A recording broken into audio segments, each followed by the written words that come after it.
Merci d'être avec nous. Ce que vous observez en ce moment, c'est l'agression du régime contre le territoire de la République islamique et contre les médias d'État. Le diffuseur national de la nation iranienne a été pris pour cible par l'agresseur. Allahu Akbar! Allahu Akbar! Allahu Akbar! Peuple honorable d'Iran, restez vigilants. Ce que vous avez vu, ce que vous avez entendu, cette poussière dans l'air, c'est la voix d'un agresseur qui viole notre patrie.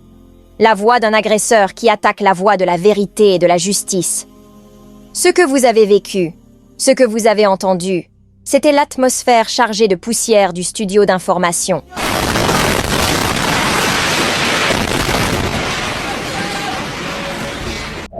Salam la famille. Dans la nuit du 14 au 15 juin 2025, l'Iran a lancé une contre-offensive massive contre Israël, baptisée True Promise 3. Plus de 170 missiles balistiques à moyenne portée, appuyés par 110 drones explosifs, ont été tirés vers le territoire israélien. Les cibles comprenaient Tel Aviv, Haïfa, Jérusalem, ainsi que plusieurs bases militaires, situées dans le désert du Negev.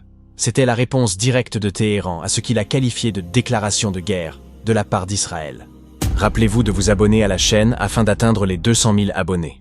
Malgré le déclenchement immédiat du système de défense israélien Iron Dome, plusieurs missiles ont échappé à l'interception.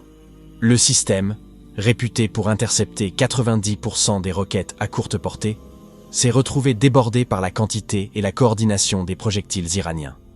Des frappes ont atteint Rishon-le-Zion, Holon et des quartiers périphériques de Jérusalem, causant la mort d'au moins 11 civils israéliens et blessant plus de 120 autres.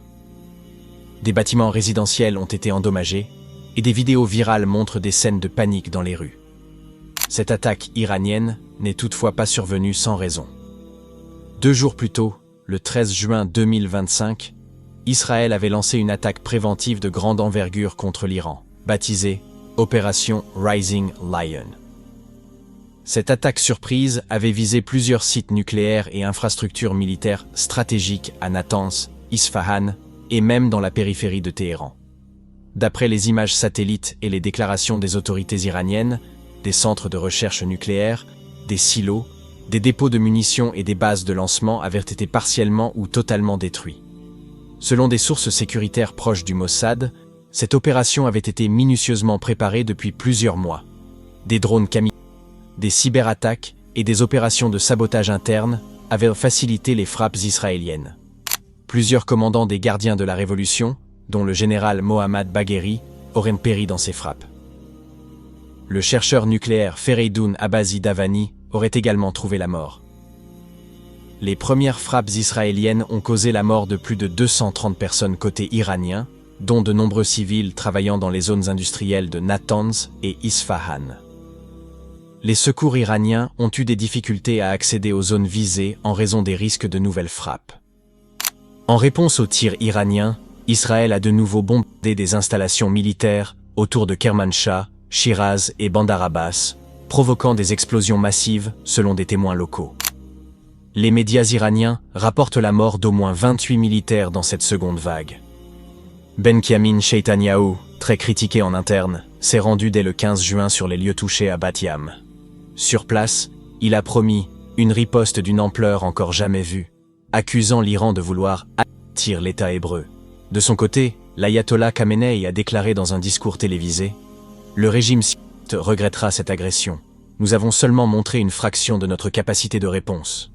Si l'ennemi insiste, il subira une leçon historique. » Des scènes de liesse ont été observées dans plusieurs villes de Gaza et de Cisjordanie, où des groupes de jeunes ont brandi des drapeaux iraniens.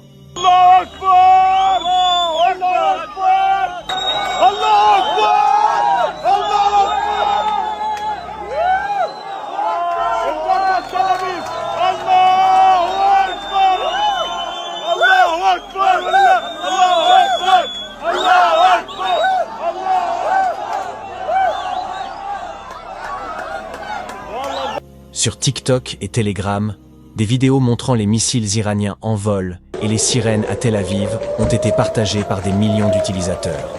La propagande numérique iranienne a utilisé ces images pour souligner la vulnérabilité israélienne. La France, par la voix d'Emmanuel Macron, a exprimé son soutien à Israël, déclarant « Nous ne pouvons pas tolérer une attaque contre un pays souverain. La France est aux côtés d'Israël. » Ce positionnement a été mal reçu à Téhéran. Le ministre iranien des Affaires étrangères a réagi via X, anciennement Twitter, en ces termes « Si la France soutient un agresseur, elle devient complice. Paris ne pourra pas rester en dehors des conséquences. » Cette déclaration a soulevé des inquiétudes quant à un possible élargissement du conflit. Des analystes évoquent un risque pour les troupes françaises stationnées dans la région, notamment au Liban et dans le Golfe Persique. La Russie a, elle, condamné l'attaque israélienne, appelant à un cessez-le-feu immédiat et proposant d'accueillir des pourparlers de paix à Moscou. Vladimir Poutine a déclaré « Le Moyen-Orient n'a pas besoin de guerre, mais de stabilité. » La Chine a également plaidé pour le dialogue, exhortant toutes les parties à faire preuve de retenue. Donald Trump, interrogé sur Fox News, a déclaré « Je pense que l'Iran a envoyé un message clair. Ce n'est pas eux qui ont commencé. S'il n'y a pas de morts américains, je ne vois pas pourquoi nous devrions intervenir. » Sur le plan économique, les marchés pétroliers ont immédiatement réagi. Le baril de Brent a dépassé les $100, provoquant une panique dans plusieurs bourses asiatiques et européennes. Dans la nuit du 16 juin, l'Iran a lancé une nouvelle salve de missiles balistiques et de drones explosifs vers le centre et le nord d'Israël. Plus de 65 projectiles ont visé Tel Aviv, Haïfa, Petah Tikva et Bnei Brak, tuant au moins 5 civils, dont un enfant de 10 ans, et blessant plus de 90 personnes. Les hôpitaux israéliens ont recensé plus de 280 hospitalisations. Des éclats ont touché les abords de l'ambassade américaine à Tel Aviv. En représailles, Israël a mené un raid contre le siège de la télévision publique iranienne, IRIB, Islamic Republic of Iran Broadcasting, à Téhéran, interrompant en direct l'émission d'actualité Roznameh.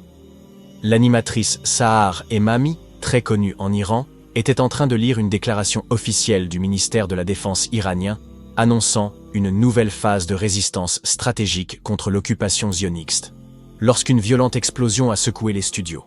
La journaliste a été évacuée précipitamment, en pleurs, comme le montrent plusieurs extraits diffusés sur les réseaux sociaux.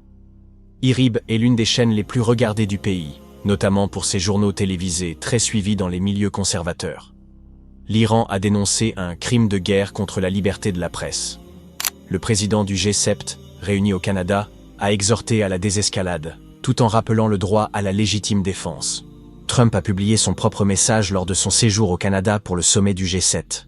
Il a répété à plusieurs reprises et plus d'une fois au cours de la journée que l'Iran ne pouvait pas se doter de l'arme nucléaire. Il l'a réitéré dans son message, écrivant « L'Iran ne peut pas se doter de l'arme nucléaire », ajoutant que l'Iran aurait dû signer l'accord qu'il lui avait demandé de signer.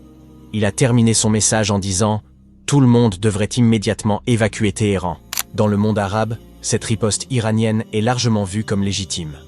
De nombreux éditorialistes, en Jordanie, au Liban, et même dans certaines chaînes du Golfe, saluent la capacité de dissuasion de l'Iran face à Israël, qualifié d'agresseur. En Occident, les opinions publiques sont divisées. Une partie soutient Israël, une autre critique son action initiale et craint un embrasement régional. Israël, en attaquant le premier, a ouvert une brèche dans un équilibre déjà fragile.